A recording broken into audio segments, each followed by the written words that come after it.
Welcome to Sith Talk, brought to you by White Sword and Datacard, bringing you news from Star Wars Old Republic and beyond. Join us now as we take down the Empire one Jedi at a time. Are you ready?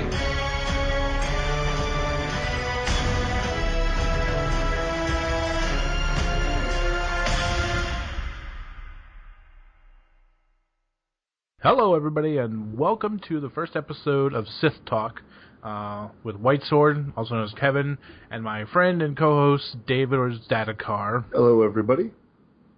So this is our flagship first episode, so it's usually going to be the worst until we get everything worked out. So I guess we're just going to start out talking about our week and what we've been doing in Star Wars. So what have you been doing in Star Wars this weekend? Oh, man, I've been doing a little bit of everything. I was playing on my Juggernaut. Now I'm obsessed with my Sith Sorcerer. My wife, Pseudo, of course, is pissed off because I've actually gotten past her in level a little bit. Of course, that sucks. You know, I was trying to level with her. Unfortunately, that didn't work out like we planned. You know, I don't get as much game time as my wife or my nephew, Lone One. But, you know, I've been just going crazy because I wanted a healer, and this healer is actually a ton of fun. Yeah. Do you like the Inquisitor? Because I know you have the Sith Knight, or the Juggernaut, and you have the Bounty Hunter, which I think is your highest level character. Mm-hmm. Do you like? My Bounty Hunter's 45 or 46 now, and I'm trying to get him to 50. But since I've been playing on my Sorcerer, I really haven't been able to get back into my Bounty Hunter's quest line, which is the big issue for me. Yeah. I guess we could go with that when we go into other stuff. That's it for your week? Doing anything else? Oh, well, I mean, you know, on patch day I have a few other oddball games. On patch day we picked up the Gotham City Imposters, and we've been playing a lot on that. Yeah, I've seen previews for that. It looks funny. It's kind of interesting. It has a bit of gameplay that's a little different than what I'm used to out of my normal shooters. Yeah. Okay. So I've been, I work like a ton of hours, and when I do get on, I'm really just been focusing on my Sith Inquisitor. I'm really enjoying the storyline for her. It's kind of weird, surprising playing with her is how there are any Sith left. I mean, so far with her, I have killed everybody, and if I'm not killing them, I'm threatening to kill them. And even then, if I kill them, I steal their ghost, and it's just like. I don't. It's a really good story, and I have the Bounty Hunter, which I kind of like, and I have the Juggernaut that I really want to work on, but I just want to get the Inquisitor up just so I can have some money. But so far, it just seems like I don't have any money on my characters because I don't know. I've been working on my crew skills, which is really bad. I shouldn't be doing that because it just sucks it right out of me. Well, but you know, everybody says you should save your money till the very end, but you know being the multitasker in WoW that I was always banging out all of my professions. And with this one, it's really not that bad, man. I mean, the professions are a lot of fun as far as getting them up. Yes, they are. It doesn't feel nearly the grind it did in World of Warcraft. You know, I send a bunch of my guys out. I always joke with my bounty hunter because I've got all of my companions. I've got my own little Asian army out there banging away at all the horrible crafts that I don't have to sit still and do, which makes me really, really happy. Yeah, and you know what? And we'll talk. We did play WoW. We played WoW for forever. I mean, we were in a WoW guild. We ran a WoW guild. Dat was our guild master. So you know, for MMO experience, we are experienced players because we've been doing it for a long time. I know I got in just at the tail, probably a couple months after the Ridge Vanilla had come out, and was just playing nonstop from there. Yeah, I picked up in about Burning Crusade. A buddy of mine was, I was running a GameStop at the time, and I told him if I could be that big cow thing, that would be my thing. And, of course, I went and had surgery at that point and had a week off and got into playing WoW, and that ended up in 6 years of playing WoW and some great experiences. After a while, I did, lose a little bit of interest because school and work took over the priority list. You know, real life does tend to impede my MMO playing, but with Star Wars, man, I'm on it every time I'm off of work. Every time I've got some free time, I just jump into Star Wars, play the snot out of it, whether it's PvP or PvE. I'm having a blast all across the board. Yeah, so we won't shy away from comparing things to WoW because in reality, WoW is it's the big dog in the MMO space. So it does frustrate me, and it's like it seems very childish when I hear other podcasts refer to WoW as the other MMO because we know you're talking about WoW. Just say WoW because there are multiple. I played multiple MMOs. I played Rift. I even went and downloaded EverQuest 2. So when you say the other MMO, it's kind of just we know what you're saying. You're just saying WoW, but well, I mean, WoW is really the 400-ton elephant in this room. And, you know, I love WoW. It was a great game. Played it for 6 years, made a lot of great friends. White Sword here is one of them. You know, and I don't shy away from any of it. It was a good experience. But in Star Wars, I'm enjoying the RPG element. I'm enjoying the MMO element to it. It's just an all-around fun game to play right now. And that's why we focus on it so much here at Sith Talk.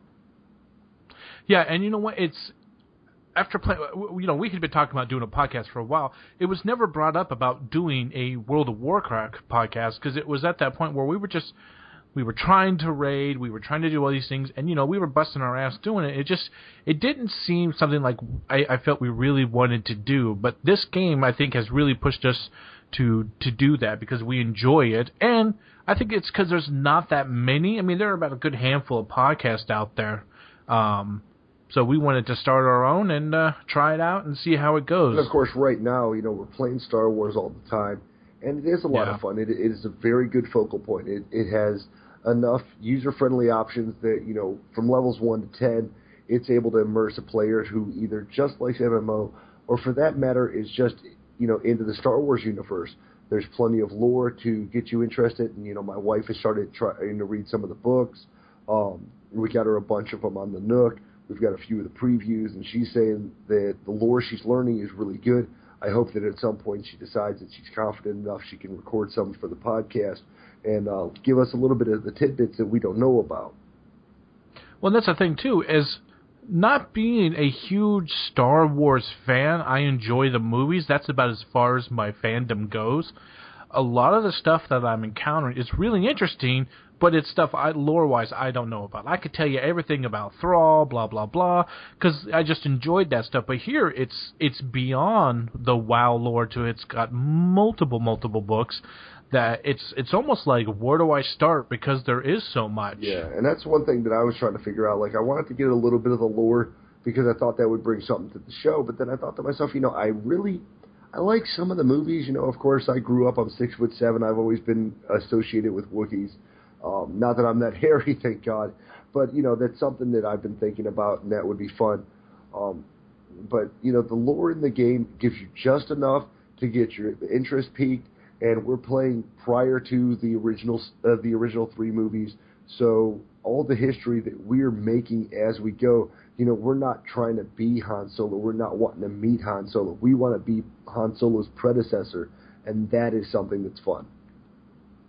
See, and I would rather play during, if not after the 6th movie or between the movies, because I feel that they don't have to put in the main characters and stuff, but I think it would be kind of interesting to actually go to and you know, as a smuggler, if you're one of your main contact, or as a bounty hunter or whatever, your bounty hunter Jango Fett, or, you know, any of these characters from the I think it would be more like I could be like, oh yeah, I know those characters. Here it's kind of like, okay, so I go over here, but the story and the voice acting stuff is great, and so it does pull me in. So I don't really think about it too much, but kind of deep down, I would like to run around with Chewie and all those guys. Well, I would too, but the problem for me, well, not necessarily the problem, but the interest for me is the fact that, you know, those people aren't here. They were in Galaxies, and Galaxies unfortunately did take a negative turn because they couldn't keep the player base down. With this one, you're prior to all of those legends. You know, as you play through, BioWare's done such a great job, and I don't really care if I'm labeled as a fanboy, but, you know, BioWare's done a great job of making you feel like the focal point of this entire Star Wars universe. Exactly. It's unlike WoW, where it's like, go save Thrall. It's, I log in and it's chapter 1, blah blah blah has completed this quest, or it's like, wow, my name is in the title screen, and it's really about you. Yeah, I look forward to reading the prologue and the chapters as I go through in my levels.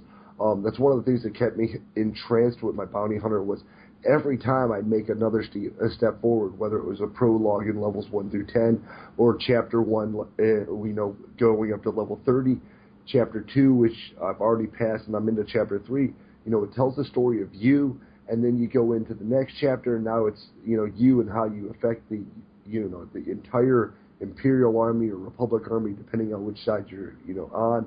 And then in chapter 3, it starts to build into, your final story, as in where you lay in the storyline, and that's what's fun. It always makes me feel like I'm number one in the world. Doesn't matter how many other people are doing the same quest.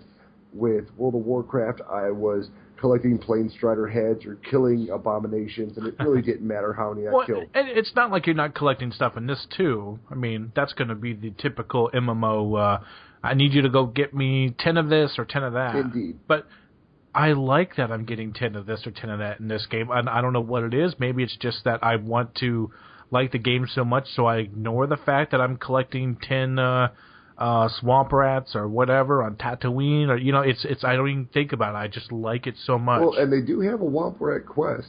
I was actually with Pseudo when she ran across it, and she's like, "Why is it asking me to kill 25 of these?" And it's because the Womp Rats are everywhere. You want to get them out of your, your water vapor collectors and things like that. But I mean, the game is fun. To touch points on specific things, right now, one of the things that I'm into is PvP, as you know. Yes. And which is amazing in this game. Well, it feels fairly balanced at this point, which was something that in World of Warcraft, there was a hard line. There were spreadsheets for everything. You couldn't really jump in at any level and enjoy the PvP. And that was unfortunate. We tried to make PvP teams in World of Warcraft, and it never seemed to work out. And then I go into PvP in this game, and no matter what level I am, at least from the point where you're level 10 to 49, they up your stats so that they match or mirror the stats you'll have at those levels, so that everyone's on the even playing field, which is really good. At 50, I'll have to figure that out when I'm at 50, well, and that's the thing too. When they made the change to remove the 50s. For me, PvP is more fun. Like, I'm actually getting the bonuses. I'm actually not being killed every 5 seconds. I mean, I still get killed because even at 36 on my Inquisitor, there's a level 49 has more abilities than I do. But it's more enjoyable now. Well, and at this point, it's not just looking at the PvP from Joe Schmo has more abilities than I do. But it's also the use of those abilities, because I've run into people who have more abilities than my sorcerer does as a healer, but I'm still able to zap a few, lock a few out, and be able to keep on running without any major problems. I think because the sorcerers are a little overpowered. It might be, but people said the same thing about juggernauts, and luckily juggernauts, I don't have to compete with the ones that are at 50, because I've seen them intervene straight into the goal line, and that drove me nuts. And they do have a lot better armor than you do. Now, one major positive, if you are into PvP, is the fact that at level 20, at level 40, you're able to get full PvP gear. And the PvP gear in this game, because of the way they have the stats matched up, is just as good as your PvE gear. So if you're like, oh man, these quests suck and I can't get any good gear, well, go in PvP for a little while, collect the points, your Warzone commendations, and buy your gear. If you need a new weapon or something, and it's all there. And it's not gonna be strictly PvP. I mean, you don't even get PvP stats on it. It's basically good, just straight up leveling gear. Exactly. Which we're not stacking resilience, or we're not looking for this or that, which was a pain in the rear end in World of Warcraft. Now it's just straight gear. You want something nice to wear, or if you're really cool and you're down with the Artifice gear, the orange gear. You can mod that up so that all the way to level 50, man, you can have rocking gear. You can like the way you look. You can be different than everybody else. You don't have to wear the same junk as the guy down the road, and that's the important thing. Exactly. I think you told me it was in Guild Wars where you could dye your gear so that it would look different than everybody else's. Yeah, but everybody dyed their gear the same color because there was only so many choices. Right. And in this one, you have so many different outfits that are orange that if you want to dress like a fighter pilot, it lends itself to RPers. And I know there's a lot of them out there that are just like, man, I really want to be, whether you want to be, I don't know, there's some that want to be heroes, there's other ones that want to be Joe Schmoes, and that's fine. And there's gear to do that, and it makes it comparable. As long as you have the mods and the armor patches, you can be anything you want in the game and play it that way. That's what makes it fun.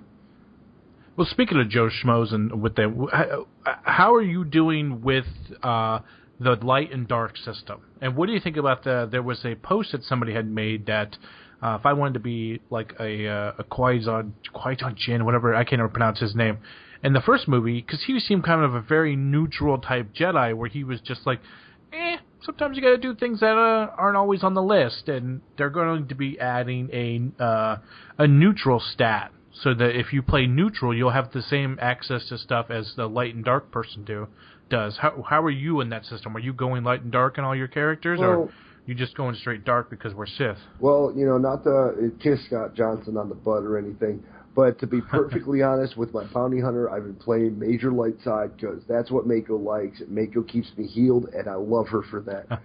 So my bounty hunter, he's light side. But as far as my Sith characters, my warrior, the Juggernaut, and my sorcerer, man, I'm straight up dark side because I told my wife, I said, as I play this character, it feels like everything evil should be right. Now, I did run into an issue today where I was on a quest, and the dark side option really didn't speak to my character or the way she's been playing, but because I wanted the ultimate dark side options, I just kept going with the dark side. And the difference in the way you look when you go dark side versus light side, that really plays into it. I mean, I'm not even that big of an RPer, but all the time I've spent playing Mass Effect, it immediately makes me think, okay, well, I'm in this person's head. Well, she's evil. Let's just go with the evil option and just get it done. And then I come up with this one. Today I was on Nashda, and the option that I felt my character would have taken was actually a light side option because it was evil, but it was the nice version of evil. And I'm like, oh, God, what do I want to do? And I said, screw it, let's kill a bunch of people, and that was the evil option because I had to. And of course, as my sorcerer, she plays with the tanking character, Kem Val, and he likes blood and guts. He likes honorable moves, but he also likes devastation, and that's what she's all about. Let's bring the havoc. Yeah, I actually was I had a quest where with him where I chose the dark side, and I actually lost. I think it was like 40 points with him, and I was just like, wow, that's actually kind of surprising. And for me, as it is right now, my only character that I'm really just going straight up evil Sith is my sorcerer. For some reason, it just feels like it's the only one that because she to me represents the Sith. She's shooting lightning out of her fingers, and it's just pretty crazy. And my bounty hunter, I kind of have this thought, like, I'm a bounty hunter. I do whatever I want. I could be good or I could be bad. So I'm kind of juggling, still in the middle, choosing good and bad sides. Too, and that's the thing that I really do like about one of the features in the game is that just because I am a Sith player doesn't mean I have to be absolutely evil the whole time. And I think that was a great option. Yeah, and the thing is, like, when I started playing, if you PvP a lot in this game, you find out that hut ball seems to be the predominant thing. Like, if there's too many Imperials on your particular server or too many Republics, and that was a big argument when me and my friends at work started talking about it was, are you going to be, Sith, or are you going to be a Republic? And I said, well, I don't know, And then to find out that there's a morality side of it, my bounty hunter, he's just doing whatever he has to do to get the job done. He doesn't care if it's good. Exactly. He wants money. If you're going to pay me to kill somebody, I'm killing them. Done deal. But if you're not going to pay me, I'm not doing squat for you.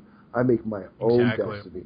And that's what I like about it. If you want to play on the Republic side and you're like, you know what, my Jedi likes a little bit of extra violence, I'm going dark side. You got it, but you don't have the transition where you're dark Jedi, but you're going to be a Sith eventually. Maybe that's something they'll introduce into the game at a later point, for people who want to be a Jedi, but then, they're playing so dark side that they might as well be Sith.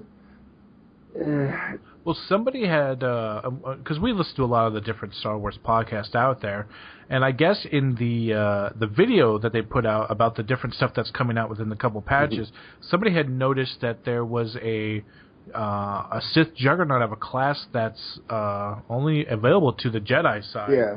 And so they were talking about that, maybe allowing you to play other characters. Well, they were for the other faction. They were talking about how there's going to be races based that are be able to apparently possibly be crossbred.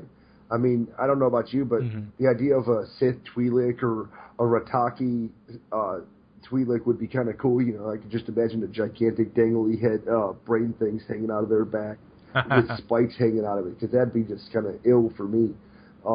Yeah. And that's something, I like the legacy system. I would like to see something made of it. And it will come with patches, but right now it gives me the legacy name of the Falcor Legacy under every one of my characters, which is okay, but I'd like to see a little bit more from that. Not to complain about it, because there's so many good things about the game, but that is kind of one of those things where they didn't quite flesh it out enough for me at the beginning. Do you think that, since there seems to be just so many things missing, and you know what, it's a common thread, everybody's talking about it, the LFG, once WoW introduced that to me was an MMO game changer. That was WoW saying, now what? You're going to have to top us. And to not have that in Star Wars is a little frustrating for me, because there are times where I am just out farming stuff for my professions, just randomly killing things, that I would like to throw myself into an LFG, or even if not even that, is having some kind of summoning thing that to allow you to be summoned to, like, so if we're all separated, we'd be like, oh, let's all meet up here, and it's just a quick guild or group summons of some kind of ability to summon everybody to one spot. I think some of the things that are missing, and maybe should have put the game on hold just a little longer until they could have got that stuff in. Well, see, now there's a plus minus to this. Now everybody talks about how, the LFG thing, everybody gets to come in there, be able to do the missions at the same time, and everybody can get drawn into the dungeon. But if you remember correctly, when we got the LFG, how many people didn't know where Nomergon was? They couldn't find their way to the damn instance, so they died. They said, screw it, they're not coming back. You didn't always have a chance to res. Okay, so the LFG did have its negatives. At the top end, those of us who were 85 when we quit the game or when we stopped playing the game, we had issues where you would get into a group and one person would be undergeared, or maybe they weren't playing their game right, and then the tank and the healer were blitzing out of there because screw it, they can get an instant, another instant queue, whereas those of us who were DPS had to sit there for 45, 50 minutes. But at least with this game, though, they do have most of the instances on the Imperial fleet. Right. So you're not having to run and look for, or even looking for Ragefire Caverns if you're an Alliance, not knowing where it's at. So at least that they're pretty close to each other, and you die right out front of it. Well, which is helpful for this particular instance. But what we also see is the fact that when you have to put work in getting a group together, you have a group that will stay together. Maybe we had a problem on a boss. Vortex and I were actually in a run the other day on my Juggernaut, and I was a little underweighted, to be honest, to be in the instance I was. We found a healer that was of similar level to the run that we were doing. We were all really happy, and we were trying to make it through. We had a few issues, but no one was like, well, screw this, I'm going to just jump right back into the LFG and be able to get into a group. So what you have is something that for non-experienced MMO players is more accessible. You have a group of people that have to put work in to put a group together, so they're more likely to stick it out throughout the run. I don't know. I guess I'm more of a hard ass about it. I was in, and to tell you the truth, I've only done 3 of the flashpoints. I've done the Black Talon just 100 times. If I'm just broke, I run that for a quick 2-3K. I've done Hammer Station, and I've done one where there's a guy in the middle with jets coming down. I can't remember the name of it, but those are the only ones I've done. And when I did that one, the jet one, we had a guy who was a tank who said he was a tank. Turned out he wasn't a tank, but I mean, we were in there. I mean, he did fine all the way to the last boss, and then it was like, he's like, so, because he had level, he's like, so do I put stuff in tanking? And it turned out he wasn't a tank. So, I mean, the game itself does lend that you don't always have to be a tank, but there are the points where you're going to need to be a tank to get the end of it. But I don't know, man. I think a looking for group like that is needed. I would like to do more flashpoints, but a lot of times it's just me sitting in the Imperial fleet. Hey, well, and I understand DPS looking you don't want to be sitting at the Imperial fleet, picking the thunder out of your underwear. I get that. Exactly. You want to be able to go out and quest and then get pulled into the instance, or for that matter, being able to get summoned there. What I do worry about is the fact that eventually that might turn on its head. With every major step forward, there's a kick in the pants. Whether it's the LFG that allowed everyone in WoW to be summoned into the same instance at the same time, and then it turns around that because it's so easy to get a group, some people rage quit or leave, So there are pluses and minuses. If we get an LFG system, it means that, yes, everyone will be able to go out and quest. We don't have to hang out at this enormous Imperial fleet where there is a... Lag fleet is what it should be called. Definitely the lag fleet. I mean, I've got a top-end system, my build, and I can't seem to get through there without having a few lag issues here and there. But, that's a plus-minus. You take the good, you take the bad. Everyone says that, well, to compete with WoW, you have to have everything WoW has, and that's not true. No, of course not. Because WoW has a lot of things, or rather doesn't have a lot of things that this game has. One thing that definitely this game's got going for it is amazing storytelling, which no one can exactly. Granted, once you've run a few of the flashpoints a few times, or a few of the ops a few times, if there is any conversation, 9 times out of 10, people will spacebar through it. But everybody wants to feel the content. They want to enjoy it right now, and that's what we need to focus on. Whether or not they'll fix the LFG, yes, they will, because there'll be plenty of people eventually complaining about it, and we'll get our LFG fixed, just like the... Well, I think it's the main complaint of that, and I think that's the main complaint. That every podcast I've listened to, the few times I've gone and looked on the forums, it's where's the looking for group? Where's the looking for group? So that they have to be working on it. It's going to have to come. I mean, it's such a big thing that people want. I mean, they did it in Rift, and they've done it in other games, and I think it's gonna come eventually, and I think it's gonna be good. And I think a lot of it too is that this game has drawn more non-MMO players than any other game, just for the very fact that it's Star Wars. Yeah, and I mean, it's a great IP. The thing that we need to keep concentrating on is, are these game breakers? Is LFG really a game breaker? Because I felt worse after we got the LFG in WoW, because I would sit and I would go and farm for hours on some of my characters just to wait and hope to pray to God that I'd get in a heroic. Then I'd get in a heroic, we'd have a few incidents, and people would just dump out of there. So yeah. It's not a game breaker for me now. I can't say in the future, because I really did enjoy the looking for a group in WoW. But that's also because I'll sit and farm in Windows mode and watch a movie at the same time. That doesn't bother me. So for me, it was no big deal. So I mean, that's great about having the two different opinions. I love it. I think it's going to be a good thing, and I really do hope that they put it in. And I'm sure they will eventually. It's just whether or not they're going to be able to put it in time for people who are hitting max level for the ops, and whether or not it's going to fill in the void. I mean, the worst case scenario is they don't put it in fast enough, and some people get frustrated at level 50. But yeah, that's level 50. We've got a long road to hoe in between then and now. There's the different characters. There's the different storylines. Not to mention all the professions. And let's face it, this game, You've only got 4 characters to start out with, or rather 4 major classes. 8 if you count the fact that they have subsects or alternative paths. So with 8 characters, you're still not going to want to push that because of the fact that the legacy system offers you the cross-pollination between the classes that you're already playing and the classes that could possibly be. And let's face it, this is Star Wars. There's a ton of different races. Yeah. Well, and that's the thing, too. As much as I want a Looking for group, I'm also so focused on the story that I don't want to be pulled away from it all the time. So it's that thing where I am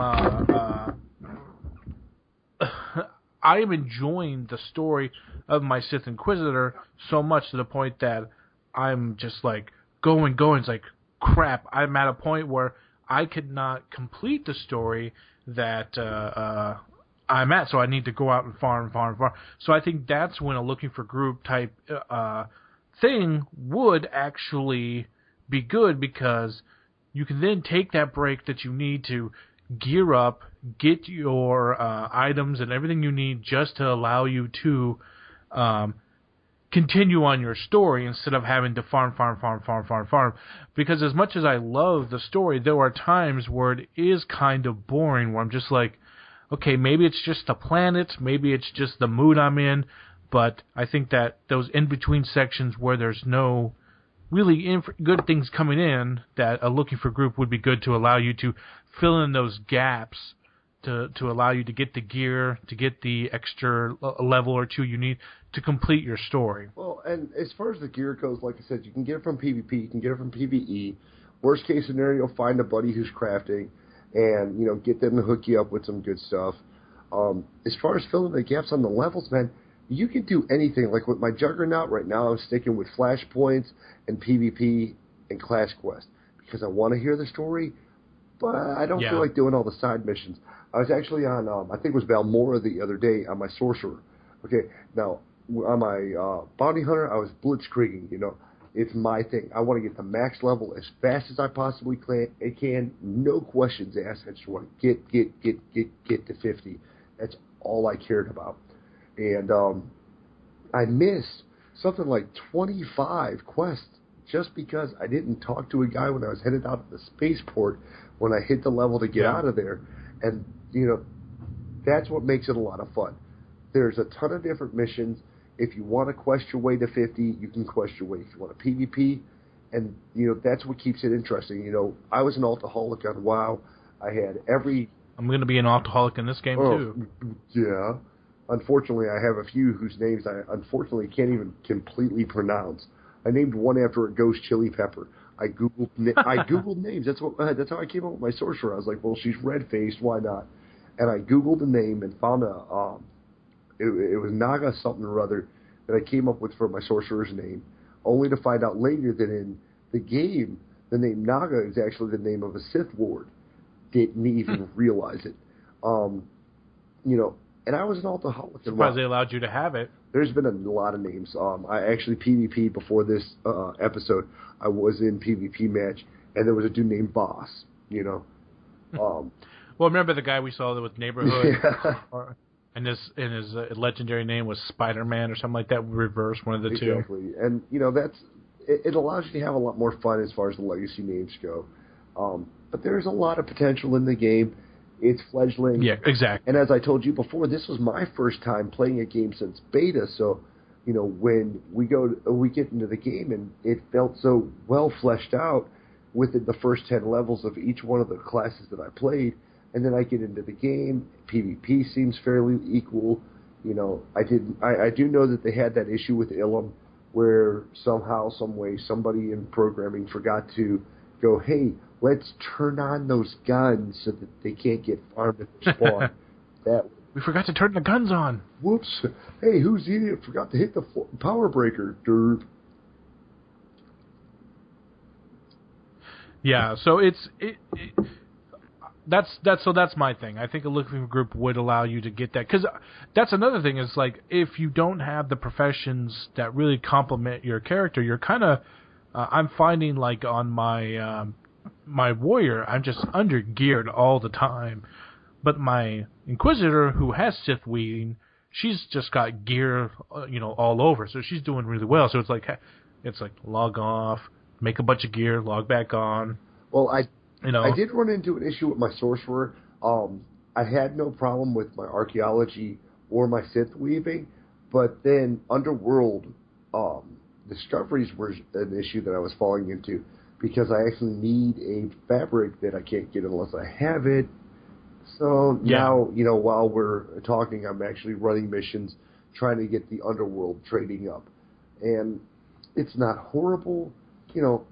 My big thing is when I played WoW, I was running in between a vendor and an auction house, and that's all I did. I would spend thousands of credits or thousands of gold in the case of World of Warcraft, and that's all I did was, make all these items and then sell them to vendors, or if they were greens or blues or purples, what have you, I would then send them over to one of my enchanters. Now, the big plus with this game, of course, is the fact that not only do you have the ability to go ahead and craft these items, but you can disenchant them or, reverse engineer them yourself. I have heard other podcasts complain about it. I don't know what they're whining about. Here's the deal. If you make something, you don't need it, you reverse engineer it, you get, in most cases, half of the products put into it. And exactly. Much to play to our RP friends, you get the ability to go through and figure out what you did wrong, and then have the option to have the opportunity to discover a blue mat. Or if you do make the blue one, you then have the ability to discover the purple version of it. Which, from an RP standpoint, from a storytelling standpoint, if you look at medieval times, guess what? When the dude made his armor and he was like, "Holy crap, this stuff's falling apart," he would melt it down and try to learn from his previous experience. So what does that tell us? In crew skills, it does exactly the same thing. You make it. Yep, encourages it, and I think that's great. Yeah, and that's the fun part. I mean, God, how much money did I waste in WoW trying to make the perfect purple or try to get from level 1 to level 400 or 450 by the time we were level 85 just to make sure that my skills were maxed, and I got dick out of it. In this one, I can make it, destroy it, remake it. It doesn't matter. And I lose little to no money. I don't have to go to the GTN and buy a shit ton of mats. I go and farm them myself, make it myself. If I don't like it, make something else.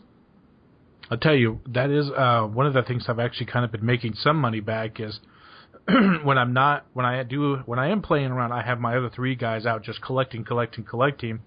And then at the end of the day, I go home, or I go back to the closest place that has a auction house. I throw up all my mats, and I just log off.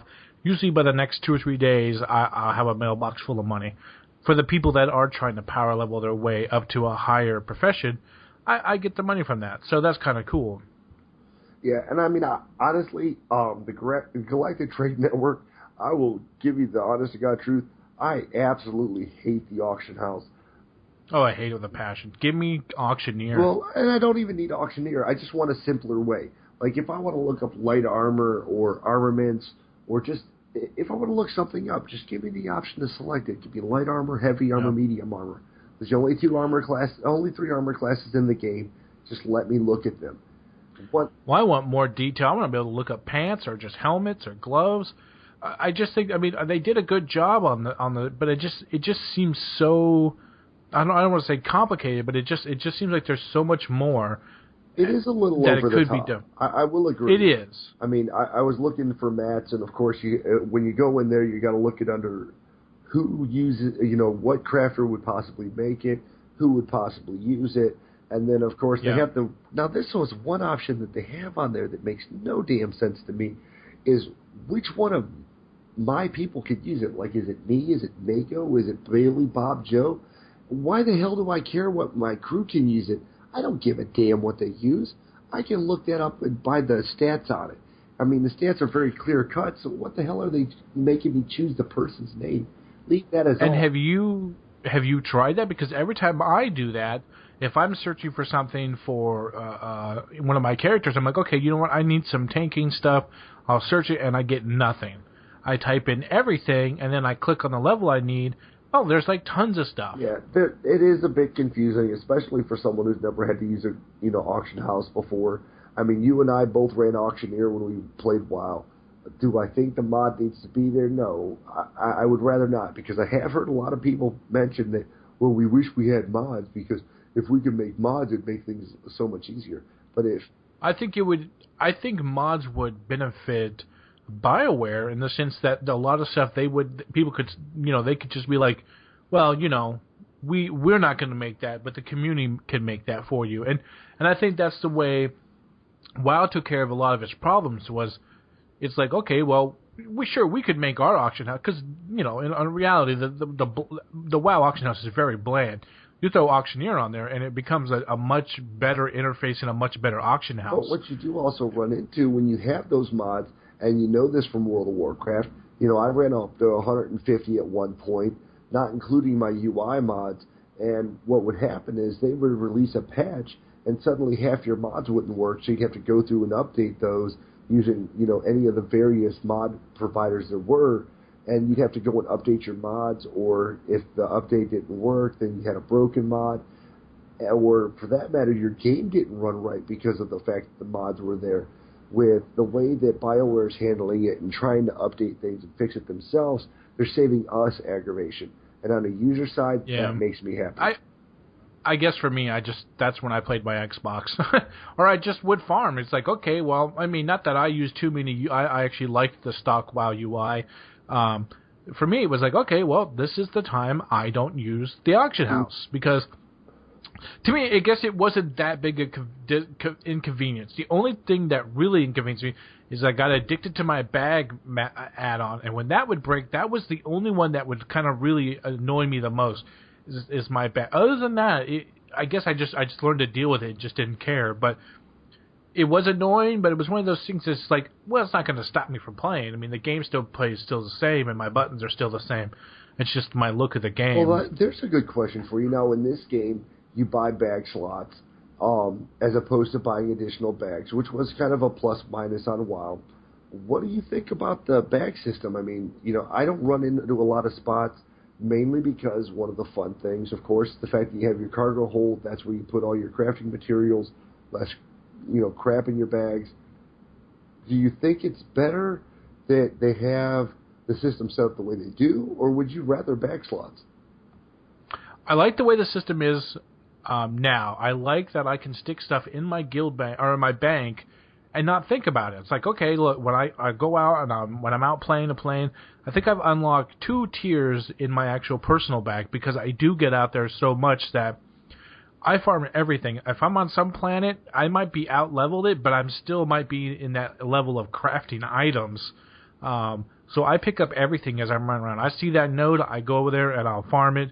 I'm picking up all the trash, and then, every 3 or 4 hours I will go back to an actual medic person, which are everywhere, and I'll sell all my junk to them, repair my stuff, and I keep on going. And then, of course, and I think if you're running through and you've got a dry spot where there's not a lot of additional NPCs, you can send your companion out to sell your crap, and that's awesome. Exactly. So I guess in a way, you really don't need a lot of bags because they give you all these opportunities to sell your junk. I mean, I love the fact that I can send out my robot or whoever to sell my stuff and then keep on trucking and just still making money. Speaking of that robot, screw him, melt him down and put him on make him a hood ornament for my ship.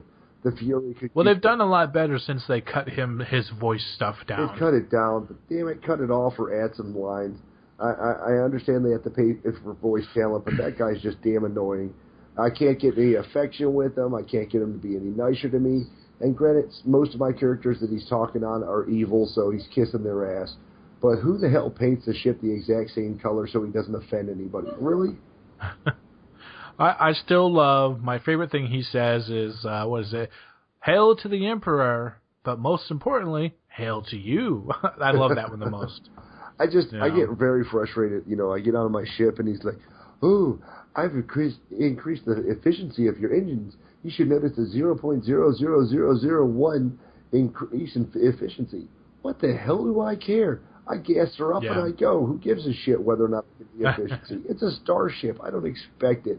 I can't get my car to go beyond 40 miles to the gallon. By God, who gives a damn about my starship?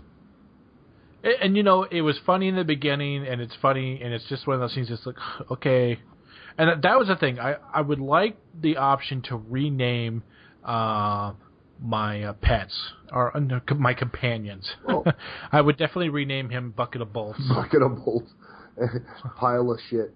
Yeah, well, I mean, there is one mission as a bounty hunter where you get to, I guess, more or less help a guy with a name. When you get to, I think it's your third or fourth companion, you choose a guy who's basically been changing his identity and running away from you. And spoilers alert, it's one of your bounty hunter missions. It's someone you have to track down. And I thought for sure that it was an option, but to be honest, that guy really isn't an option because Mako's like, well, he could help us a little bit. And he's exactly the opposite of Mako, so why she's kissing his horn-headed ass, I don't know. She should be kissing my ass. I can't get the bitch to hit me in the back of the damn cargo hold, for Christ's sake. Well, I just gotten with my Inquisitor. I can see who my next companion is, and I really can't wait because it's my last companion. And it's like I'm just like, oh, this guy's going to be awesome. Because as much as I like Calvin or whatever the hell his name is, he never shuts up, and he's always in my fucking way. Move out of the way! I'm trying to click on things. Well, and I told Pseudo, my wife Pseudo, she's playing her characters the way she is. Oh, we are an explicit podcast, if you didn't know. Well, if they haven't figured it out by now, they might want to, check the rating. But, really, Kemval, other than the fact that he's abnormally large, one thing I would like to see, because you do see it on your other companions, is I'd like to see his gear. When I put something on him, it'd be nice to see it. Now, I did get a customization because, I learned very well from WoW. I have a security key just in case, because if you haven't played WoW, don't get hacked. Get a damn security key. They're cheap. If you have an iPhone or iPod, if you have a phone. Exactly. Or Android. Oh, are they having it for Android now? Yep. Oh, well, fantastic. Oh, I think they did. If they don't, they probably will soon. Even, But, the little key fobs do save you a lot of trouble, and they give you additional customizations. Now, my guy, right now, Kemval has a bunch of armor on. It looks really cool. And it really does add to the customization options, which is kind of nice. I don't know. I haven't run into a single Mako who's had the dark skin mod. I won't call it the black mod, but I have that one. You do? I don't use it, but I have it. Well, that's fine. It's cool that you get to change the way your companion looks, because in WoW I had a hunter, and I've had I had my full 5 slots, and now they have like 105 slots. Who the hell knows anymore with their little beast pen? But I kept getting new pets because I want it to be original. I want it to be different. With the companions, you have the option of changing their skin. Once again, a great option. Why the hell didn't WoW think of this? Totally. I would love to be, I would love to have been able to change just a minute option. I had a bunch of pets. I was always looking for that next, new cool pet on my hunter, and the companions kind of speak to that. And once again, the companions do a lot of different things. Whether if you're a tank, you can get a healer companion. If you're a healer, you can get a tank companion.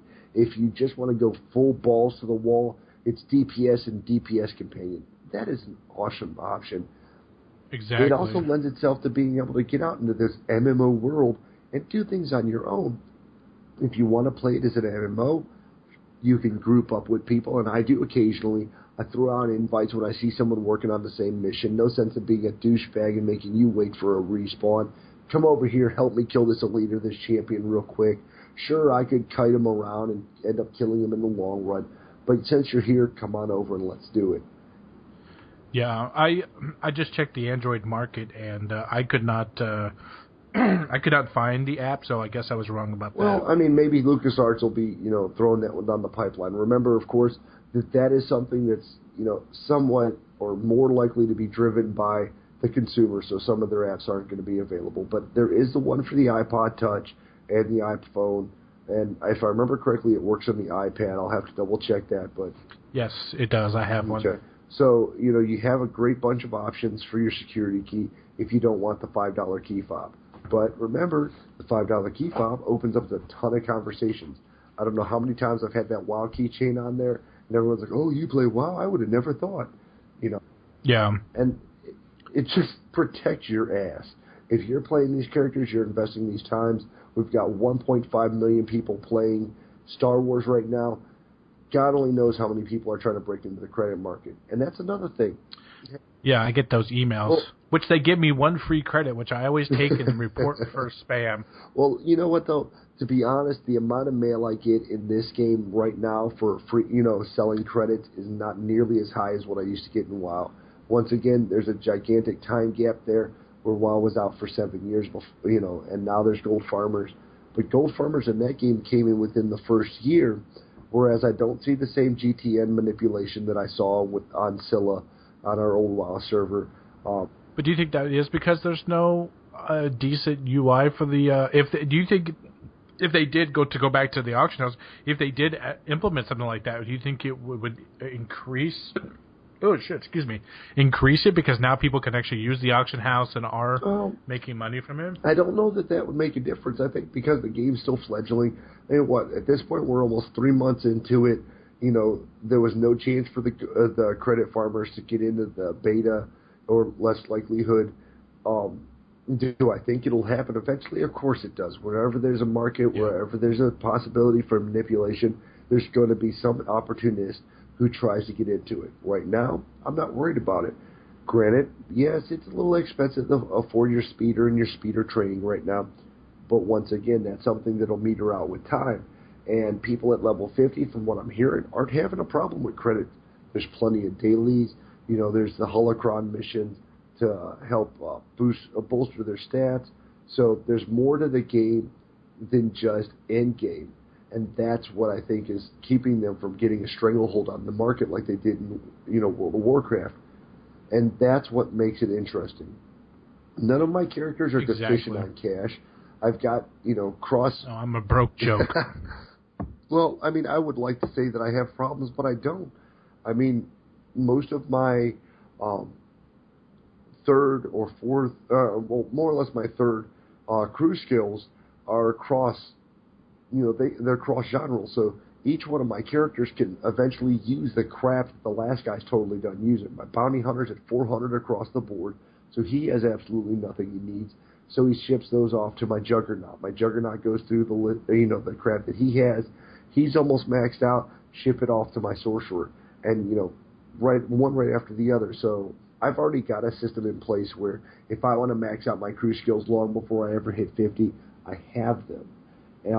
I've also taken a precaution, of course, of making sure that when I go and I do PvP, that I invest those commendations to the level 40 gear so that I always have some nice upgrade to step into. So I'm really not having any money problems right now. What I will tell people if they're just getting into the game is do not waste the money on your level 40 mount training because it really doesn't feel that fast. Once you're level 50... How fast is the level 40? The level 40 is 90%, which really is the exact... which is almost identical to what you get... Or no, it's 100% of my side. I'm sorry. It's 100% at level 40. It's 90% at level 20. And the 10% to 20% difference isn't huge unless you're out there questing with a buddy who has the better riding. And at level 40, everybody's pretty much riding the same thing. One thing I will throw out is, at the beginning, terrestrial mounts, there are a ton of them. If you're playing on the Imperial side, check out the ones at Tatooine. Check out the ones at the Republic.